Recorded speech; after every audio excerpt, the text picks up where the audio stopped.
देखिए 16 नंबर प्रश्न पर ध्यान दीजिए। 16 नंबर में कहता है कि ज्वाइंट लैब पॉलिसी और पॉलिसी बीमा पॉलिसी जो कोर्स है उससे रिलेटेड सवाल है। कहता है कि रवि और मोहन एक फर्म में साझेदार हैं जो लाभ को 3:2 में विभाजित करते हैं।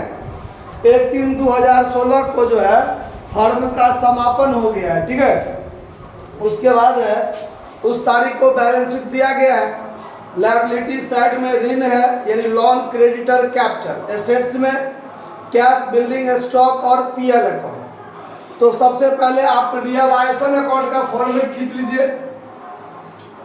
Realisation account, realisation account format हो गया आपका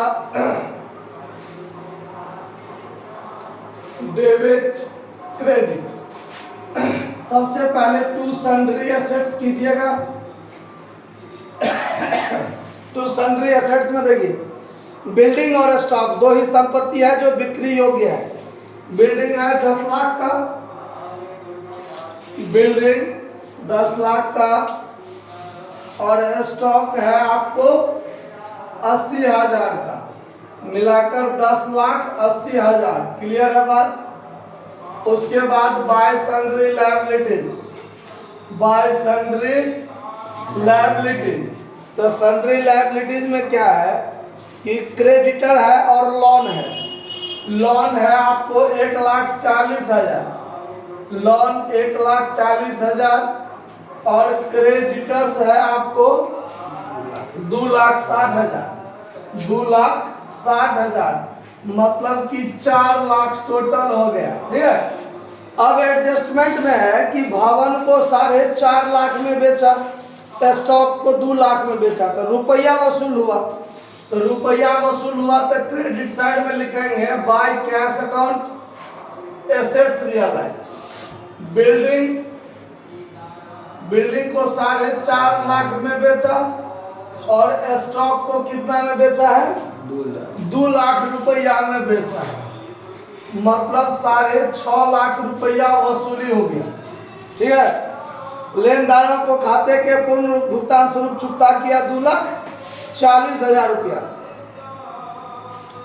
तो अब यहाँ पर आप लायबिलिटी का पेमेंट कीजिएगा तो to cash account liability paid में क्रेडिटर का नाम हो जाएगा 2,40,000, और लोन के बारे में कुछ नहीं कहा गया। क्या देखिए तो आगे फर्म के पास 2 लाख रुपया का एक ज्वाइंट लैब पॉलिसी है जिसका समर्पण मूल्य 90,000 रुपया है। समर्पण बीमा पॉलिसी पर देय वार्षिक प्रीमियम को लाभ हानि खाते में लिखा जाता है। अब देखिए यहाँ पर जो आपको एक बीमा पॉलिसी है 2 लाख का, लेकिन उसको जो सरेंडर किया गया है, क्योंकि बीमा पॉलिसी का पैसा 2 ही टाइम मिलता है, या तो कोई मर गया होगा तो मिलेगा, या फिर उसकी पॉलिसी का टाइम क्लियर हो गया होगा, टाइम पुड़ गया होगा और वो पॉलिसी मैच्योर हो गया होगा तो उसको मिलता है पैसा। तो यहाँ पर ना तो टाइम मैच्योर हुआ है और ना ही कोई साझेदार मरा है, फर्म विघटित हो गया।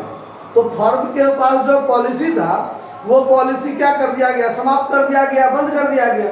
तो बीमा कंपनी क्या करती है, जितना का पॉलिसी है पूरा राशि नहीं देगी अगर आप बीच में पॉलिसी तोड़ते हैं तो वो आपको एक सरेंडर वैल्यू एक निश्चित प्रतिशत से तय होता है कि आप जितना पैसा प्रीमियम जमा किए होइएगा उसका एक निश्चित प्रतिशत ही आपको मिलेगा। तो उस कंडीशन में 90,000 में उसको सरेंडर किया गया है। तो ये 90,000 रुपया साझेदार के पूंजी खाता में क्रेडिट किया जाएगा। कहाँ क्रेडिट किया जाएगा? देखिए बैलेंस शीट में, बैलेंस शीट में ज्वाइंट लैब पॉलिसी नाम का कोई संपत्ति में नहीं था, नहीं था ना। अगर रहता तो इसका वसूली हम लोग रियलाइजेशन अकाउंट में कर लेते 90,000, लेकिन वो बात तो है नहीं। यहाँ पर क्या है, बीमा पॉलिसी बैलेंस शीट में नहीं दिया हुआ है लेकिन सरेंडर वैल्यू दिया हुआ है, तो ये सरेंडर वैल्यू सीधे पूंजी खाता में जाएगा। कहाँ जाएगा? पूंजी खाता में। तो इस खाता में नहीं देंगे। लोन के बारे में कुछ नहीं कहा गया है, तो लोन है 1,40,000 का, तो ये पूरा आपको पेमेंट करना है, तो 3,80,000 पेमेंट कर दिए, बाकी हो गया और कोई बात इसमें नहीं है। अब यहाँ पर आप इसका जोड़ घटाव कीजिए, देखिए क्या होता है। तो ये हो गया 10, 3, 13, 14,60,000, 14,60,000 इधर भी लिखेंगे। 6, 4, 10, 10,50,000। तो यहाँ पर 4,10,000 जो हुआ वो आपका लॉस हो गया, जो ऑल पार्टनर्स कैपिटल अकाउंट में बांट दिया जाएगा। All partners capital account loss. साझेदार कौन सा है इसमें? रवि और मोहन। रवि और मोहन। लाभ बांटने का अनुपात है 3:2। तो 4,10,000 भागा 5, 3 से गुना कीजिए तो 2,46,000 और 2 से गुना कीजिए तो 1,64,000। क्लियर हो गया बात? अब हम लोग बनाएंगे partners capital account.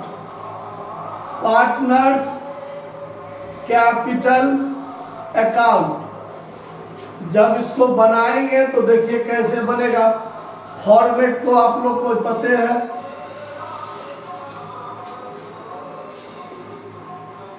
Particular Ravi और कौन है? मोहन। रवि और मोहन। रवि और मोहन पार्टिकुलर। ठीक है। अब इसमें देखिए क्या है, तो सबसे पहले बाय बैलेंस बीडी लिखिएगा 6 lakh 2 lakh. By balance BD 6 lakh 2 lakh जो कि आपके बैलेंस शीट में है। ये जो लॉस हुआ है ये लॉस यहाँ आ जाएगा टू रियलाइजेशन अकाउंट लॉस 2,46,000 और 1,64,000। क्लियर है? उसके बाद देखिए, उसके बाद बैलेंस शीट में पीएल अकाउंट है, देख लीजिए एसेट साइड में। तो यहाँ पर 2PL अकाउंट लॉस बता जाएगा 60,000 और 40,000।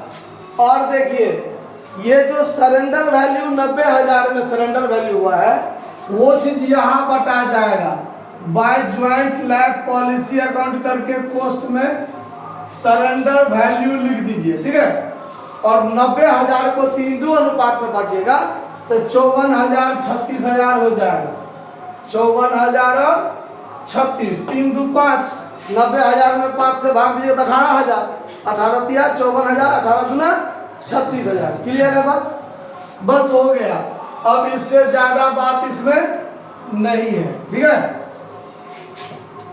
अब देखिए पूरा को यदि आप जोड़िएगा तो 6,54,000 इसका हुआ और ये हो गया 2,36,000। ठीक है। तो यहाँ भी 2,36,000 और 6,54,000 इधर घटा दीजिए। जो बचेगा वो to cash account final payment. To cash account final payment घटाकर देखिए कितना होता है। 6,54,000 में से 6,54,000 में से 3,06,000 घटा दीजिए। 3,06,000 घटा दीजिए तो 3,48,000। 3,48,000 इसको पेमेंट हो जाएगा। ठीक है ना। और इसमें देखिए 2,36,000 में से 2,04,000 घटेगा तो इसको 32,000 पेमेंट हो जाएगा। क्लियर है बात? कोई दिक्कत? अब बनाएंगे हम लोग कैश अकाउंट। कैश अकाउंट देखिए कैश अकाउंट में क्या होगा, डेबिट साइड में क्रेडिट साइड में। सबसे पहले तो टू बैलेंस बीडी, तो जो आपका to balance BD balance sheet में आप छोड़े थे 20,000 रुपया वो लिख लीजिए। उसके बाद रियलाइजेशन अकाउंट के क्रेडिट साइड में 6,50,000 वसूली हुआ तो to realisation account assets realise कर लीजिए। इधर पेमेंट किए तो इस साइड में आ जाएगा by realisation account liability paid 3,80,000। उसके बाद डेबिट साइड में एक चीज और होगा जो आपको joint life policy account surrender value. ये जो सरेंडर वैल्यू है आपका 90,000 वो तो आपको वसूली हुआ होगा ना रुपया में। भले ही साझेदार बांट लिया मगर रुपया भी तो वसूली हुआ होगा। तो ये डेबिट साइड में टू सरेंडर वैल्यू 90,000 लिखा जाएगा। उसके बाद ये दोनों को फाइनल पेमेंट किया गया तो क्रेडिट साइड में by partners capital account final payment Ravi और मोहन 3,48,000 और 32,000, दोनों को जोड़ दीजिए 3,80,000। ये पूरा को जोड़ दीजिए तो ये हो गया ना, टोटल जोड़ कर देखिए कितना होता है। तो ये हो गया 7,60,000, ये हो गया, ये हो गया 7,40,000 और 20 60, 7,60,000। समझ में आया कोई बात की दिक्कत हुआ समझने में? नोट कर लीजिए।